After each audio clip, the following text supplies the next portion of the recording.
ថយបុគ្គលិកពី1450នាក់មក650នាក់ហាង20ឆ្នាំបង្កើតបាន52ហាងក្នុងមួយឆ្នាំថយមកនៅ39សម័យអត់ចេញហ្មងពួកខ្ញុំតែមនុស្សម្នាក់បុគ្គលិកម្នាក់ខ្ញុំអត់បានហ៊ានជួបគាត់ទេចូលមកដៃគាត់ញ័រហ្មងគាត់គិតថាគាត់នឹកស្មានរឿងមួយដែលខ្ញុំមិនដែលដាច់ចិត្តធ្វើសោះខ្ញុំសុកចិត្តខាតលុយក៏បានខាតពេលក៏បានគឺខ្ញុំអត់ប្រឈប់បុគ្គលិកទេពីព្រោះខ្ញុំអត់អាចធ្វើខ្លួនឯងបានខ្ញុំទៅអត់រួចហ្មងខ្ញុំអត់អាចមើលភ្នែកគាត់ហើយប្រាប់គាត់ថាសុំទោសបងត្រូវប្រឈប់ខ្លួនឯងហើយបើទោះបីគាត់មានកំហុសក៏ដោយកុំនិយាយថាវារឿងដែលកើតឡើងចេញពីខាងក្រៅណា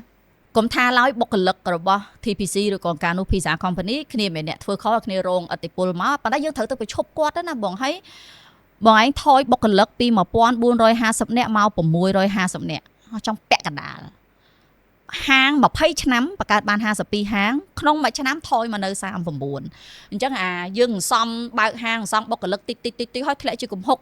អញ្ចឹងមិនបានន័យថាបងឯងត្រូវដេញយើងនិយាយភាសាសាមញ្ញធម្មតាមិនត្រូវប្រឈប់បុគ្គលិកឬក៏ដេញបុគ្គលិកច្រើនតែខ្ញុំសម័យអត់ចេញហ្មងព្រោះខ្ញុំតែមនុស្សម្នាក់បុគ្គលិកម្នាក់ខ្ញុំអត់ដែរហ៊ានថាខ្ញុំជាមនុស្សទុនខ្សោយក៏បានដែរខ្ញុំអត់ដែរហ៊ានប្រឈប់គាត់ទេចុះតម្រាំអញ្ចឹងទៀតបងឯងអាចបញ្យល់ប្រាប់ខ្ញុំបន្តិចឬក៏ព្យាយាមឲ្យខ្ញុំសម័យចេញរូបភាពថានៅពេលហ្នឹងបុគ្គលិកបងឯងគាត់មានអារម្មណ៍មិនហើយបងឯងទៅប្រាប់គាត់មិនដំបូងយើងមើលនៅក្នុងខាង head office មុតការិយាល័យកណ្ដាលរបស់យើងទូនីតិណាដែលបាទដូចខ្ញុំជម្រាបក៏ដើមថាវាមានក៏បានអត់ក៏បានឬមួយក៏ទូនីតិណាដែលយើងគិតថាដើម្បីវាការរីកចម្រើនអភិវឌ្ឍទៅមុខចាអញ្ចឹងយើងចាប់ដើមមើលទាំងអស់ហ្នឹងហើយយើងក៏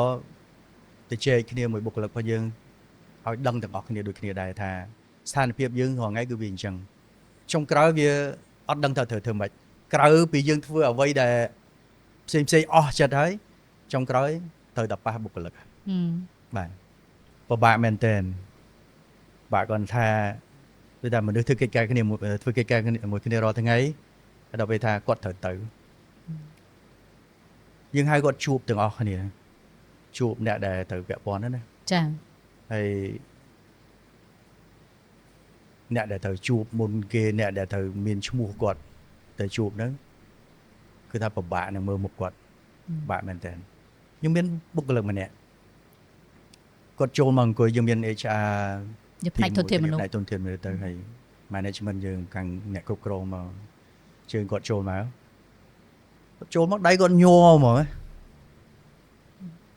ហើយគាត់គិតថាគាត់នឹកស្មានដល់ថាវាប៉ះពាល់ដល់គាត់ហើយនឹកស្មានដល់ថាវាធ្ងន់ធ្ងរដល់ប៉ុណ្ណឹងហើយគាត់នៅមួយយើងប្រហែលជា7ឆ្នាំ8ឆ្នាំហើយបាទនិយាយអត់ចេញគាំងទាំងអស់គ្នាប៉ុន្តែ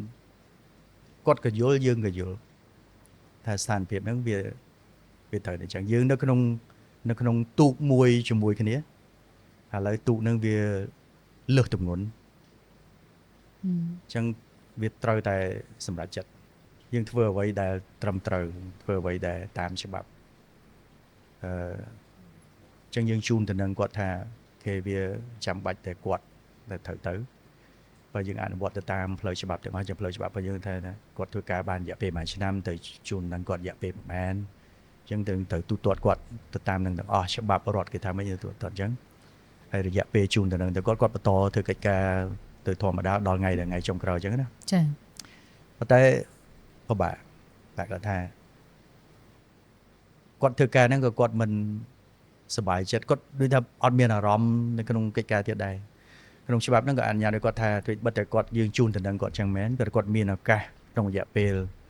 ដូចជា2ថ្ងៃក្នុងមួយសប្តាហ៍គាត់អាចចេញទៅក្រៅទៅរកការងារបានអញ្ចឹងក្នុងច្បាប់យើងអនុញ្ញាតឲ្យអញ្ចឹងអនុវត្តទៅតាមនឹងទាំងអស់ហើយយើងក៏យល់ដូចគ្នាហើយយើងក៏ព្យាយាមទៅជែកជាមួយអ្នកដែលយើងស្គាល់ក្នុងបណ្ដាញ HR របស់យើងទាំងអស់ក្រុមហ៊ុនផ្សេងថាអូយើងមានហើយយើងមានការបានផ្ទេរបុគ្គលិកយើងមួយចំនួនទៅក្រុមហ៊ុនផ្សេងដែរចាតែយើង recommend ទៅគេថាជំនាញនេះគាត់ប្រកែចេះចឹងមានគេទទួលយកក្រុមហ៊ុនផ្សេងដែលយើងស្គាល់ហ្នឹងគាត់ទទួលយកទាំងដែរអញ្ចឹងយើងជួយគាត់បានច្រើនដែរចាអ្នកខ្លះក៏គាត់បានទៅរកការងារផ្សេងដែរដោយសារគាត់មានបទពិសោធន៍ធ្វើពីមុនមកហ្នឹងក៏មិនជាពិបាកខ្លាំងសម្រាប់គាត់ប្រហែលដែរប៉ុន្តែរឿងដែលធ្ងន់មួយទៀតនោះវាចៃដន្យចំពេលមួយដែលយើងមានបញ្ហារឿងព្រំដែនហ្នឹង យើងមានពលករចំណាក់ស្រុកហ្នឹងមកជាន់ទៀត Ừ. អញ្ចឹងវាធ្វើឲ្យឱកាសការងារហ្នឹងក៏វាកាន់តែខើចបន្តិចទៀតសម្រាប់អ្នកដែលត្រូវទៅហ្នឹង Thôi ai phụ bên nắng